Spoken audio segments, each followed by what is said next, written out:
We are now live. Hello, hello. Welcome to another week of Doctors and Dungeon Masters. I am Kelly Breivik, PhD student at UWM, and I am the Dungeon Master. What's good? Yo, my name is Corey Hernai. I'm also a PhD student at UWM in the English department, but I am Plan C for Plan. I don't know what day it is anymore. Um, I'm playing baby boy Franz, the rogue. Nice.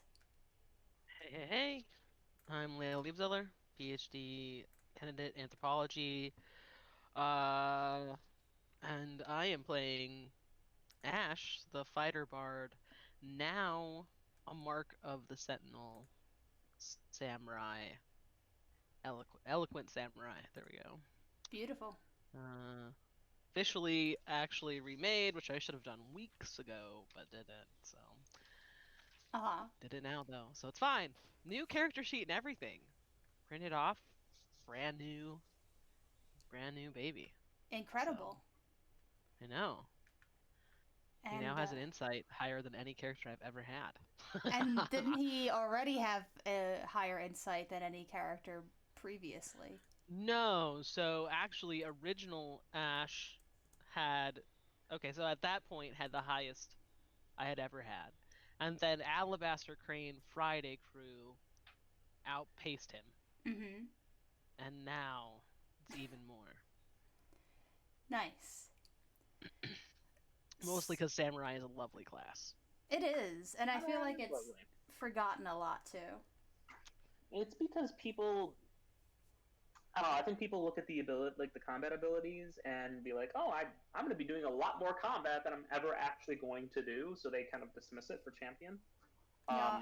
But it's Yeah, but really, really good. you just get 3 free like um advantages I every know. day. It's fantastic. Like It's so I good. don't I don't roll that many 19s honestly. Like I was thinking back and I was like, okay, so how much has the 19-20 kind of range helped me?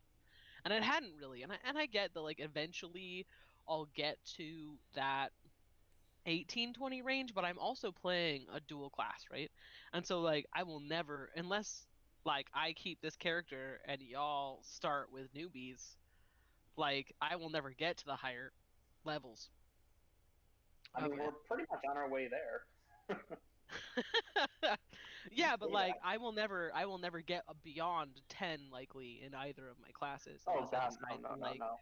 unless I decide to like stop kind of upping one because so far I've done half and half.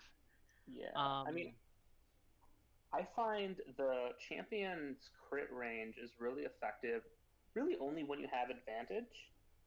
Like, then your mm, chances of getting 19 or 20 is incredibly high at that point. yeah.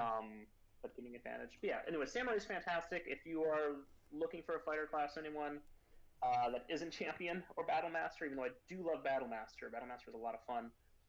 Samurai is an excellent pick and really has a lot of nice flavor. It does, yeah.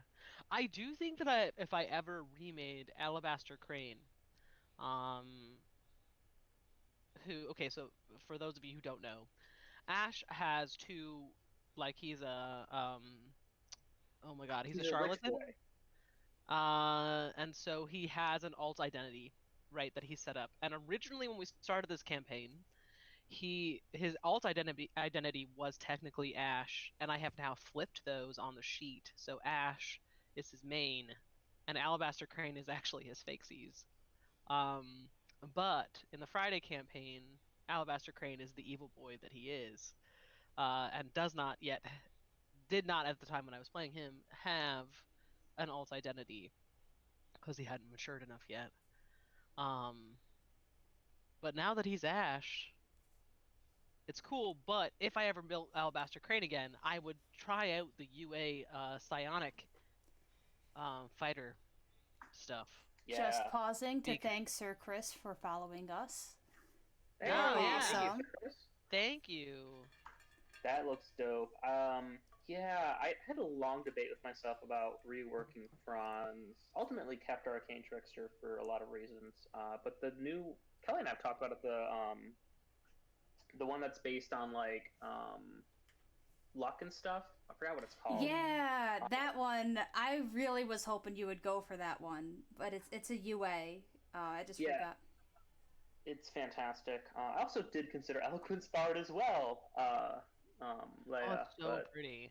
Eloquence Bard is So fantastic. pretty. Granted, I don't think it's as good as lore because I think lore is just broken in 5e in the way how reactions work, but Eloquence is so good. And if you're looking for a class that isn't lore bard, Eloquence is So good. Yeah.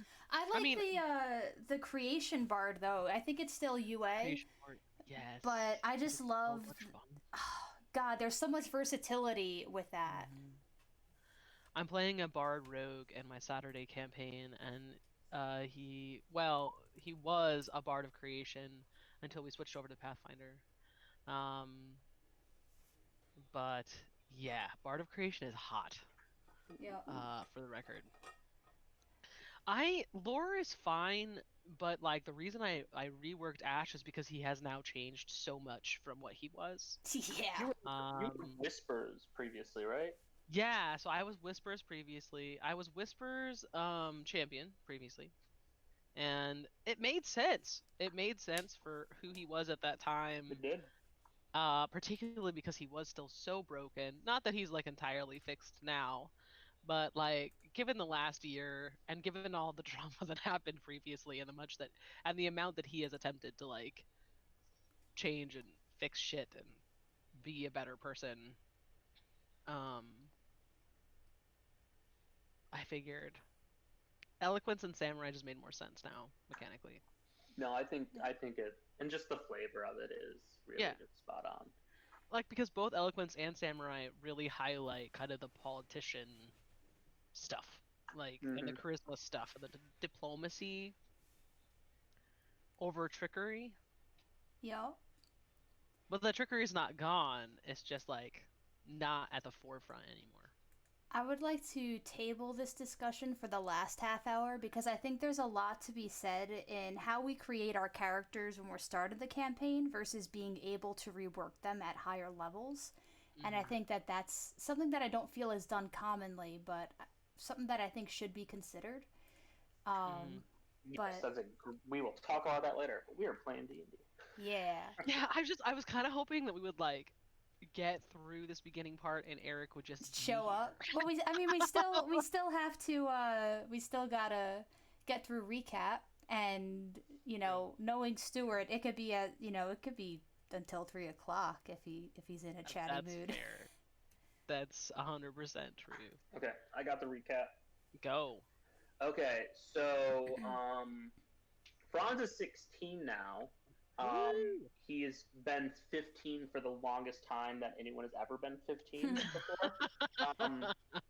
He is 16 now. He is he can now drive a car in ye old fantasy type show.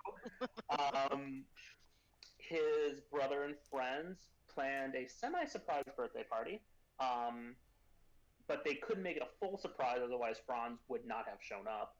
So they had to tell him to at least be at a place, which Franz did amend to. And then Franz somehow that's not the right word, persuaded, I think is the better word, Nor to give some of Nor's hair to Franz so Franz could smoke it, because there's a new drug in the market that Franz is now apparently the kingpin of, called Wizard's Beard, gender neutral. And then Ash, through some magical interplanar trickery, summoned Tiger Man. It makes me happy that you think that was Ash. That's Me really too. entertaining.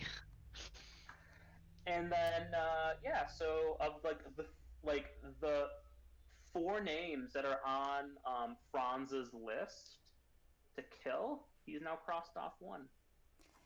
What are the other 3? I know that do the collective Fae count as 1? The collective Fae count as 1, as do the collective Inquisition.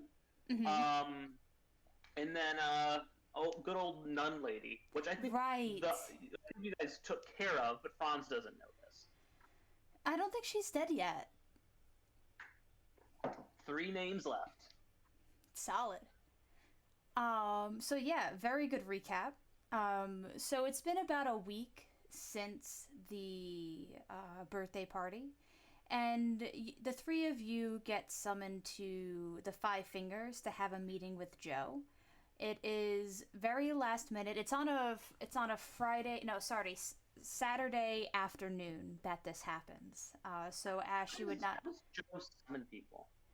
Um, it depends on who it is, when it is, and what the nature of the uh, thing is. So I would say for you this time, Franz, I imagine that you're still sleeping in your bed at like 11 a.m. on a Saturday because, of course, you were partying Friday night.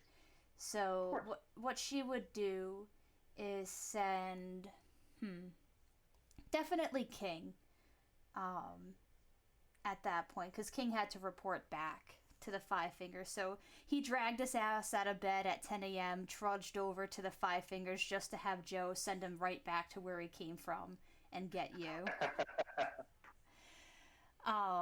With Ash, it is a messenger that came through the sewer system. It's one of the more I guess less thievy, less like weirdo sort of scenario because she understands that there's like kids there that aren't totally like down with the Thieves Guild. And that's not to say Paul's stuck up, but Paul is just very pampered at this point.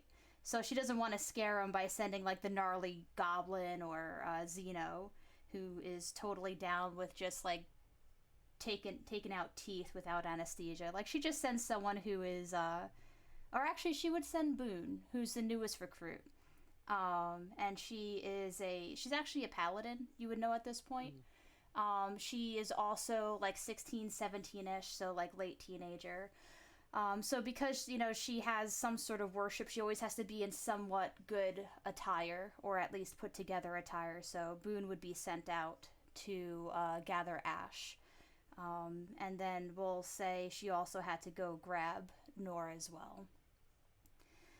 And the three of you meet at the Five Fingers and get shuffled into Joe's office. Were there any questions about anything before we started the meeting?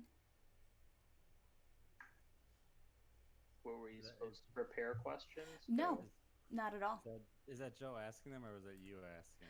Oh, Yeah, so, like- yeah. Sorry, that was me asking. Like, just like, what? Like, and it's not necessarily questions for Joe. It's just questions like, what would I like? Do I have any things that I had to cancel for today? Like, what was I doing? Did it bother? Just kind of. Me, okay. Because this it's is a the small day time. after the party. It's a week right? after the party. Okay, but is it Sunday? It is Saturday. Saturday, okay. So is Then I had no plans.